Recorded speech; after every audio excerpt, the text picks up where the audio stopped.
I knew something was wrong when my hair started falling out in clumps. Not the normal shedding that happens to everyone. This was handfuls coming out in the shower, collecting in the drain, leaving thin patches on my scalp that I tried desperately to hide with careful styling. Maybe it's stress, my husband Michael said when I showed him the hairbrush full of strands. You've been working so hard lately. I was a high school English teacher. My job was demanding, but not hair falling out stressful. Or hormones, he added. Women your age go through changes. Women my age? I was 47, not ancient, despite what Michael's tone implied. I'm making a doctor's appointment, I said. Good idea. I'm sure it's nothing serious. Dr. Patricia Chen ran standard blood work and called me back a week later. Jennifer, your results are unusual. Your liver enzymes are elevated. Your kidney function is slightly impaired.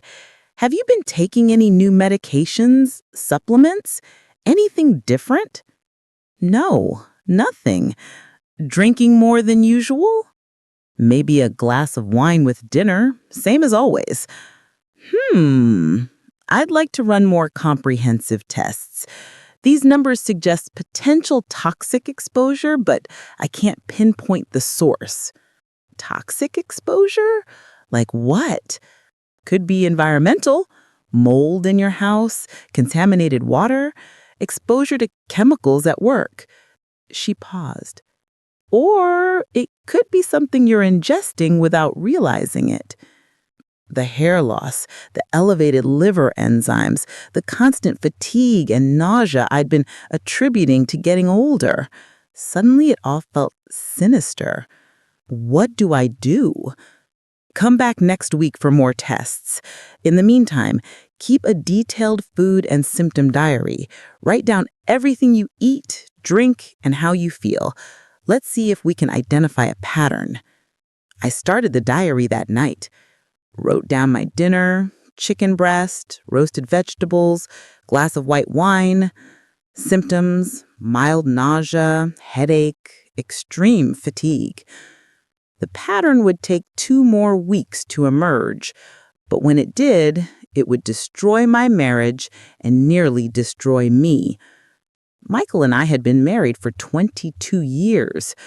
We'd met in college. He was studying business, I was studying literature. He was ambitious and driven. I was dreamy and idealistic. Somehow it worked. We'd built a comfortable life, nice house in the suburbs, no kids. We'd tried for years before accepting it wasn't going to happen. 2 careers, decent savings. From the outside, we looked happy. But for the past year, things had felt off.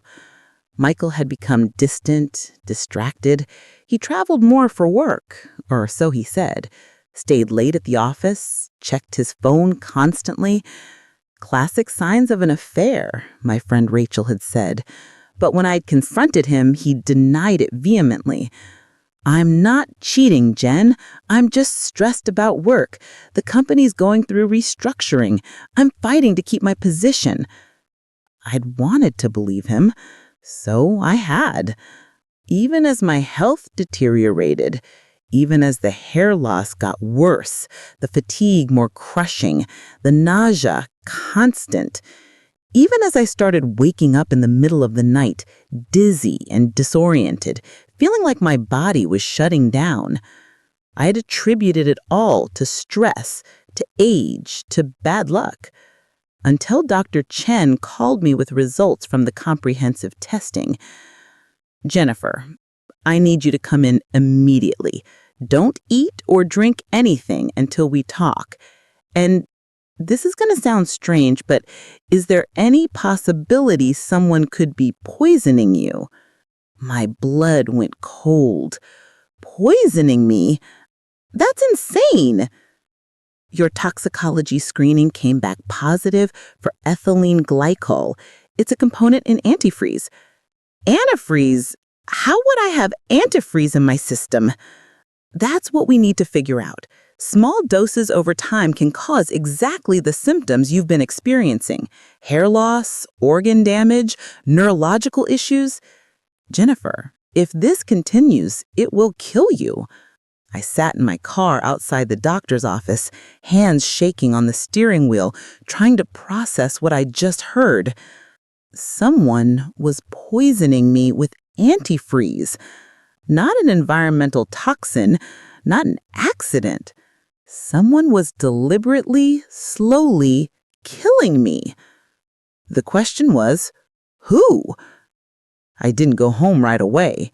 Instead, I drove to Rachel's house and told her everything. "Oh my God," she whispered, her face going pale.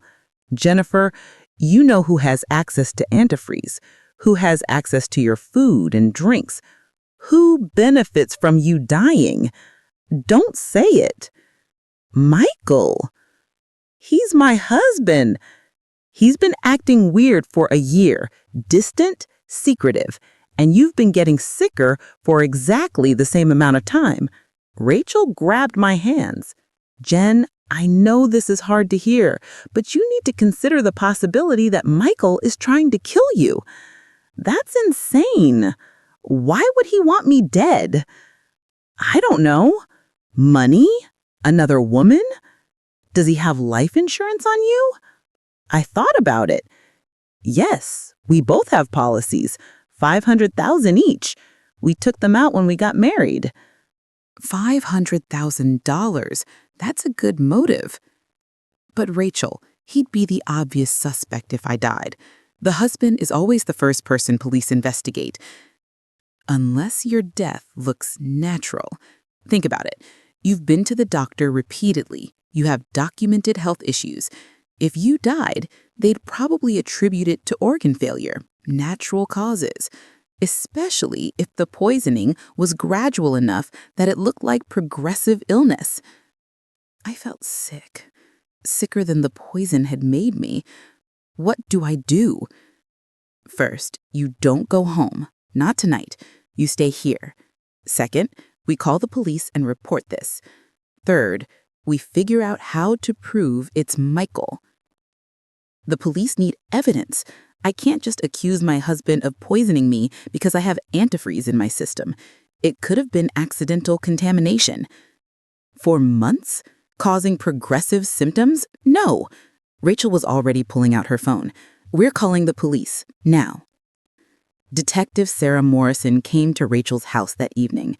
She was 40-something, sharp-eyed, with a no-nonsense demeanor that should have been comforting, but instead made everything feel more real. "Mrs. Patterson, tell me everything." I explained the symptoms, the doctor's findings, the timeline, how I'd been healthy a year ago and had progressively declined. "And you suspect your husband?" "I don't want to suspect him, but he's the only person with constant access to my food and drinks. We live alone. I pack my lunch at home every day. I eat dinner at home every night." "What about at work? Could someone at your school be poisoning you?" "I don't think so. I don't have any enemies there. And the poisoning seems to be happening at home. I feel worse in the evenings and on weekends." Detective Morrison made notes. "Has your husband's behavior changed recently?" "He's been distant for about a year. Claims it's work stress." "Any evidence of an affair?" "Not that I found, but I haven't been looking very hard. I wanted to believe him." "Mrs. Patterson, I'll be honest with you. Proving poisoning is difficult. We need to catch him in the act or find physical evidence. The poison in your house, his internet search history, something concrete." She paused. "Are you willing to wear a wire? Go back home and see if he says anything incriminating?" Fear shot through me. If he's poisoning me, going back seems dangerous. "You'd be monitored. We'd have officers nearby. And you'd know not to eat or drink anything he gives you." "What if he realizes I know?" "Then we get his reaction on tape. Either way, we need evidence. Right now, all we have is antifreeze in your system and suspicion. That's not enough to arrest him." I looked at Rachel. She nodded. Okay, I said. I'll do it. They fitted me with a wire the next morning. Tiny microphone taped to my chest, transmitter in my purse. Detective Morrison and 2 other officers would be parked down the street, listening to everything. If you feel unsafe at any point, say the code phrase, "I need to call Rachel. We'll come in immediately." Okay. And Mrs. Patterson, don't eat or drink anything he gives you. Make excuses. Pour it out when he's not looking. Whatever you need to do. I drove home with my heart pounding.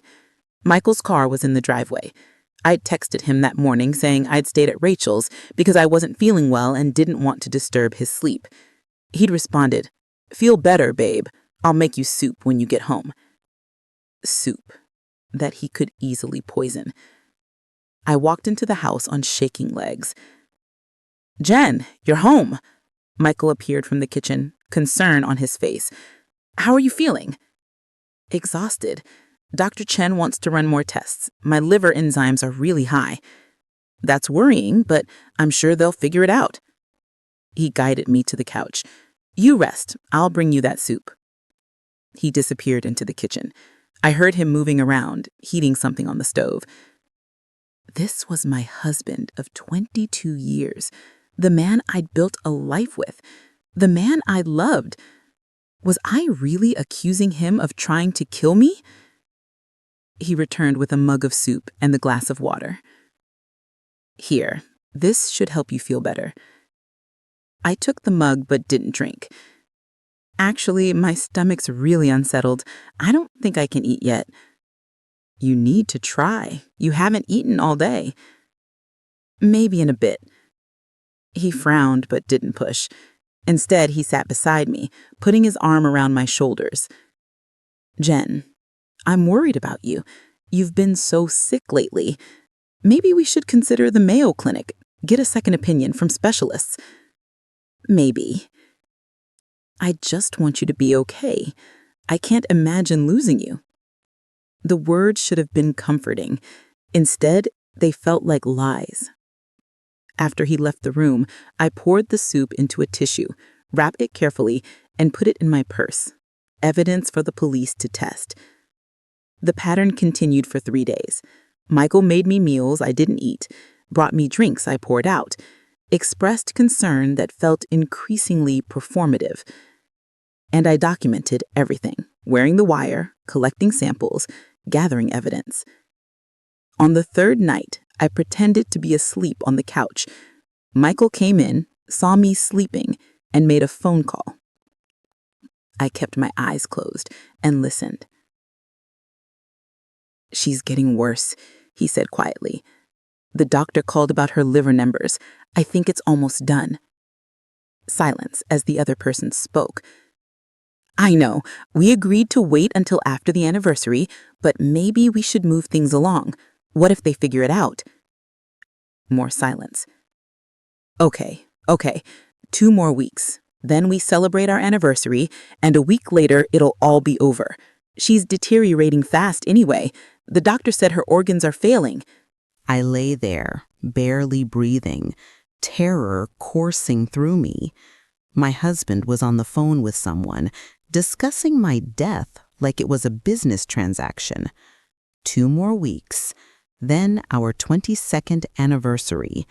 Then 1 week later, I was supposed to die. When I was sure Michael had gone upstairs, I opened my eyes and whispered, "Did you get that?" Detective Morrison's voice came through the tiny earpiece they'd given me. "We got it. Jennifer, we have enough to bring him in for questioning now." "No, not yet." An idea was forming. Dangerous, but potentially perfect. Our anniversary is in 2 weeks. He said they're waiting until after that. I want to catch him in the act. That's risky. I'll be careful. I won't eat or drink anything I don't prepare myself. But, Detective, I want to know who he's working with. I want to know why. I want all of it. A pause. Then, "Okay, but we stay close. Any sign of immediate danger, we move in." "Agreed." The next 2 weeks were surreal. I played the sick, dying wife, let Michael fuss over me, pretended to eat the poisoned food while actually disposing of it, lost more weight, which added to the illusion that I was deteriorating, all while feeling stronger as the poison left my system. Dr. Chen was in on the plan. She'd been horrified when Detective Morrison told her what was happening. "I'll keep running tests," she said. "Document the antifreeze in your system. This will be crucial evidence. But Jennifer, please be careful."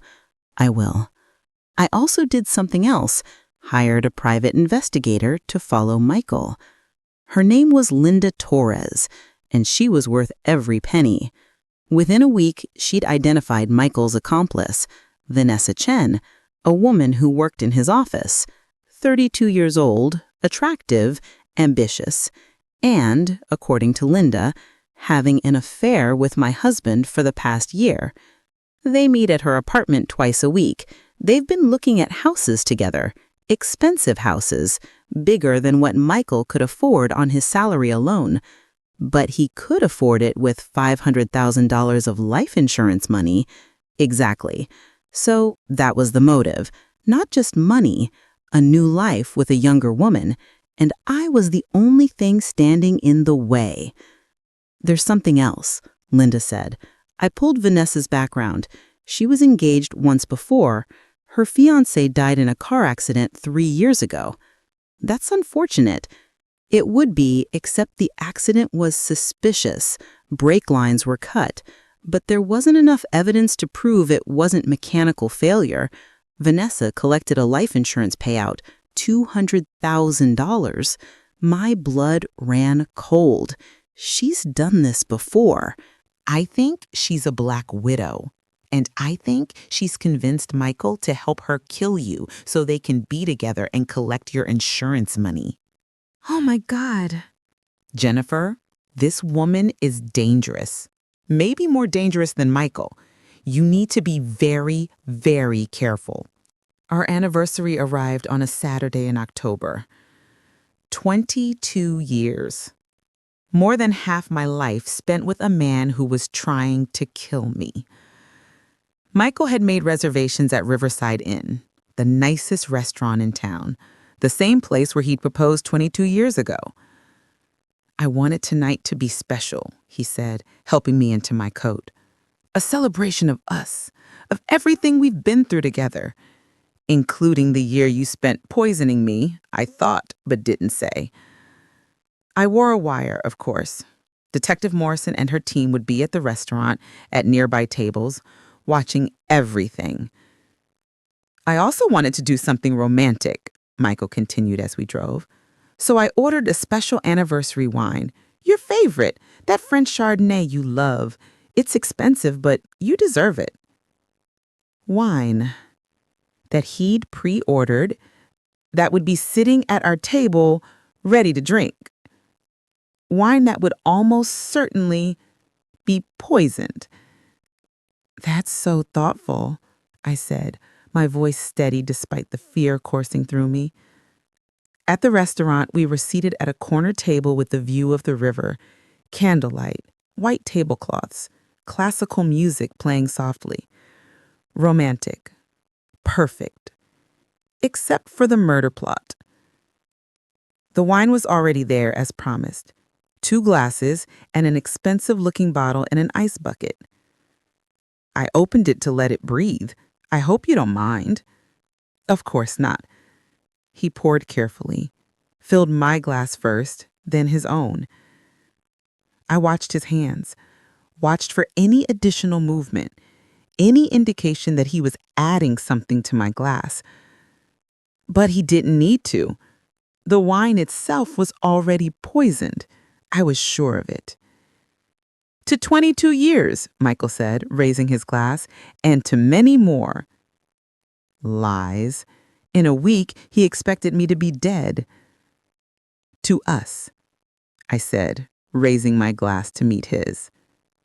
We clinked glasses. He watched me expectantly, waiting for me to drink. This was it. The moment everything either worked or fell apart. Actually, I need to use the restroom first. You know how it is. Small bladder. I'll be right back.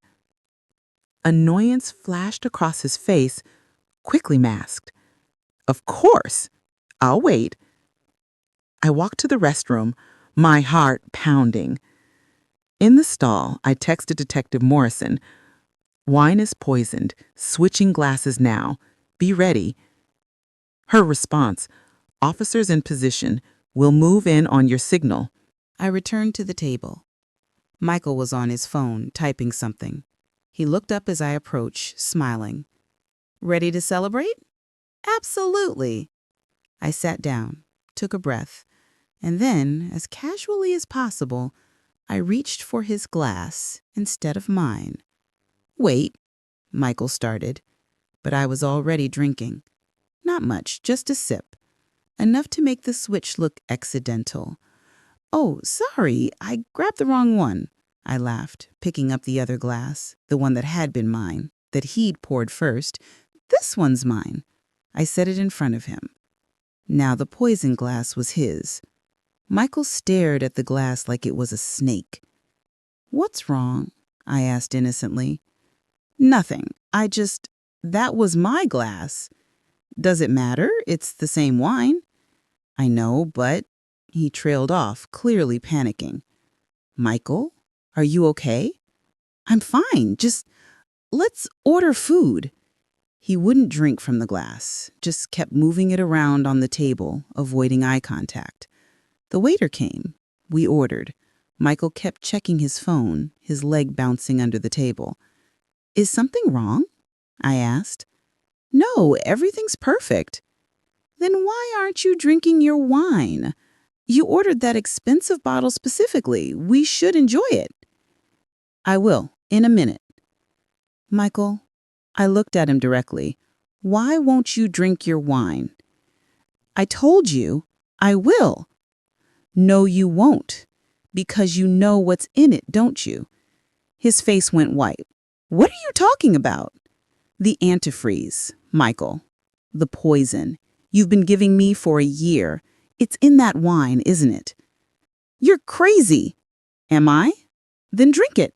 Prove I'm wrong. Take one sip. I don't have to prove anything. Because you can't. Because you know that wine will kill you, the same way it's been killing me. Michael stood up abruptly, his chair scraping against the floor. Other diners looked over. This is insane. I haven't done anything wrong.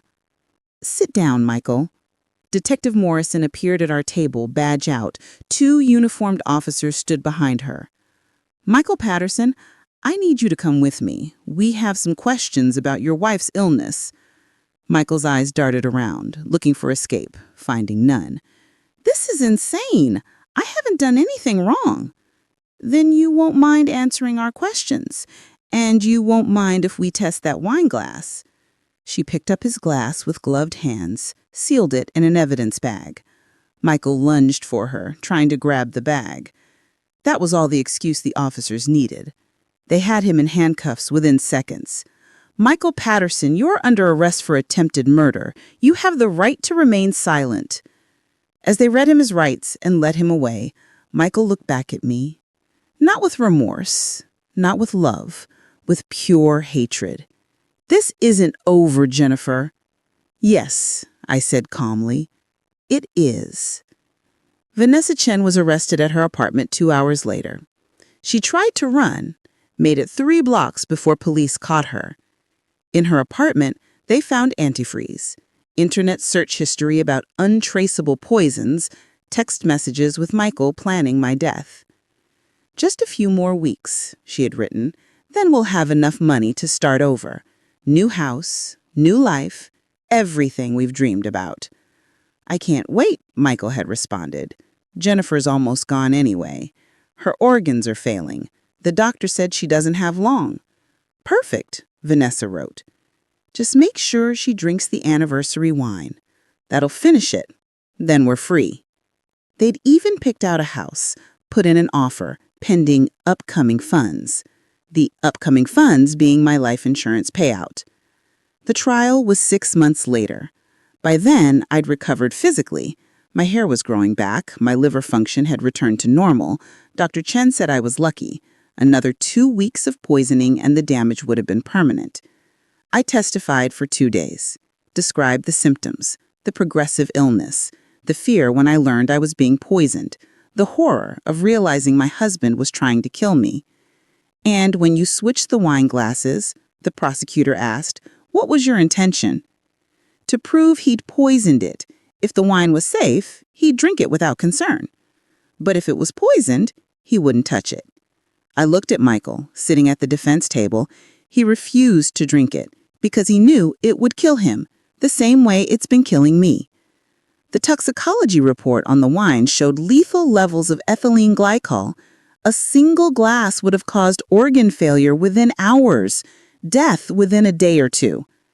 Vanessa Chen testified too after taking a plea deal.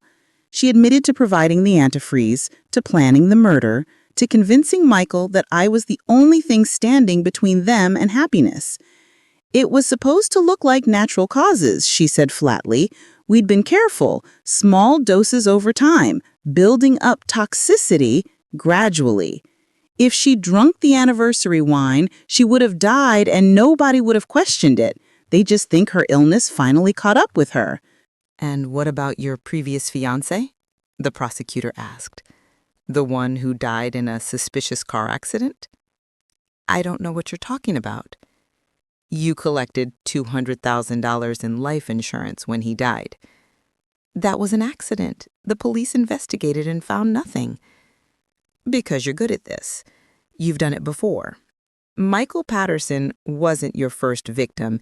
He was just your latest. The jury deliberated for 3 hours. Guilty on all counts. Attempted murder, conspiracy, reckless endangerment. Michael got 25 years to life. Vanessa got 30 years for her role as the mastermind. I sat in the courtroom and felt nothing. Not satisfaction, not vindication, just exhaustion. I was 49 years old, divorced and alive. The life insurance company had paid out my claim, not because I died, but because Michael had committed fraud. They sued him for the money he'd expected to collect and awarded it to me as damages. $500,000, the price Michael had been willing to kill me for. I donated most of it to poison control centers and domestic violence organizations, kept enough to pay off my mortgage and take the trip to Italy I'd always dreamed about. Dr. Chen became a friend. We had coffee once a month, and she'd ask about my health, not just as a doctor, but as someone who'd helped save my life. How are you really doing? She asked one afternoon. I'm okay. Some days are hard. I still have nightmares about the anniversary dinner, about drinking that wine, about what would have happened if I hadn't switched the glasses. But you did switch them. You saved yourself. With a lot of help. Still, you suspected, you documented, you had the courage to set the trap. That takes incredible strength. I didn't feel strong. I felt terrified. Strength isn't the absence of fear. It's acting despite it. I thought about that, about the year of deteriorating health, the growing suspicion, the decision to wear a wire and go back into a house where someone was trying to kill me. Do you ever see Michael? She asked. No, he writes me letters from prison. I don't read them. What does he say? His lawyer told me. Mostly apologies, claims he was manipulated by Vanessa, that he never would have done it if she hadn't convinced him, that he still loves me. Do you believe that? I don't know. I don't care, honestly. Whether he was the mastermind or just a willing participant doesn't matter. He poisoned me. He watched me deteriorate. He planned to finish me off with that wine. That's all I need to know. Fair enough. We sat in comfortable silence for a while, drinking coffee that I'd watched the barista make in a mug I'd personally selected. Trust was hard now. Maybe it would always be hard, but I was alive. And that was enough. 18 months after the trial. Rachel dragged me to a support group. I don't need a support group, I protested. You need to talk to other people who've been through what you've been through, survivors of attempted murder, people who understand. The group met in a church basement. 12 people, all with stories of near death at the hands of people they'd trusted. A woman whose ex-boyfriend had stabbed her 7 times. A man whose wife had hired someone to kill him. A teenager whose parent had tried to smother her.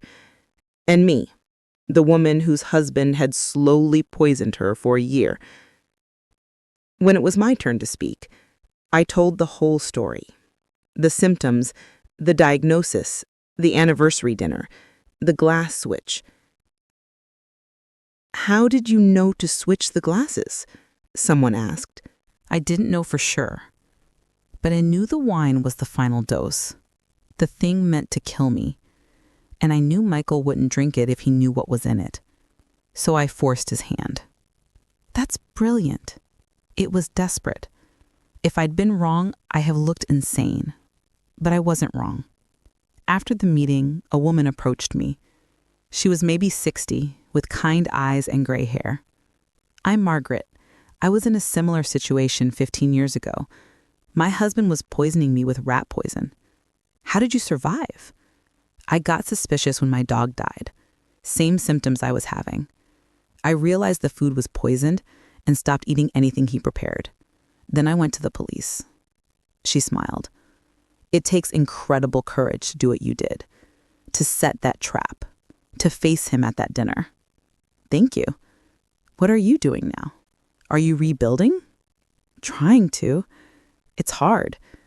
I don't trust easily anymore. You'll get there. It takes time, but you'll get there. I started attending the group regularly, found comfort in talking to people who understood, who didn't judge, who'd survived the unsurvivable. I wrote a book, The Poisoned Anniversary, How I Survived My Husband's Plot to Kill Me. It was part memoir, part warning, part guide for recognizing the signs of poisoning. Dr. Chen wrote the medical foreword. Detective Morrison wrote about the investigation. I wrote about the lived experience, the terror, the suspicion, the dinner where I'd bet my life on a glass switch. The book became a bestseller, not because people were ghoulish, but because the story mattered. Other women reached out, women who'd had similar symptoms, who'd suspected their partners, who needed to know they weren't crazy. I helped 3 women discover they were being poisoned, connected them with doctors who knew what to test for, with police who took them seriously, with resources that saved their lives. You're doing important work, Rachel told me over dinner one night. I'm just sharing my story. You're saving lives. That's more than just sharing a story. Maybe she was right. I was 51 years old when I met James. He was a widower, his wife having died of actual natural causes 5 years earlier. He was gentle, patient, understanding when I insist on preparing all my own food and drinks. I get it, he said. You've been through trauma. I'm not going to push. It's not you. It's just, I can't yet. Maybe someday. Whenever you're ready. Or never, if that's what you need. I'm just happy to know you. We took things slowly. Coffee dates, walks in the park, movies, conversations that lasted for hours. 6 months in, he said, I think I'm falling in love with you. My first instinct was panic, because the last man who'd said he loved me had tried to kill me. But James wasn't Michael. I'm falling for you too, I admitted. But I'm scared, he said. We'll go at your pace, always. 8 months in, we had dinner at his house. He cooked, and I watched every step, unable to help myself. Here, he said, handing me the spoon. Taste the sauce. Tell me if it needs more basil. I tasted it. It was delicious. And I didn't die. Small victories. A year in, I told him the full story. Not the book version, the real version, with all the fear and paranoia and nightmares. I'm damaged. I may never fully trust anyone again. Food especially. I can't just eat something without knowing exactly what's in it. Then we'll cook together. You'll see everything I do. And Jennifer, you're not damaged. You're a survivor. There's a difference. He was right. I wasn't damaged. I was changed. Stronger in some ways. More cautious, yes. But also more aware of my own worth. More willing to walk away from anything or anyone that made me feel unsafe. Michael had tried to kill me, but he failed. And I'd built a life from the ashes of that failure. A life where I ate food I trusted, drank wine I'd personally opened, loved carefully but fully. A life where every morning I woke up and thought, I'm alive. I survived. And that was the greatest revenge of all.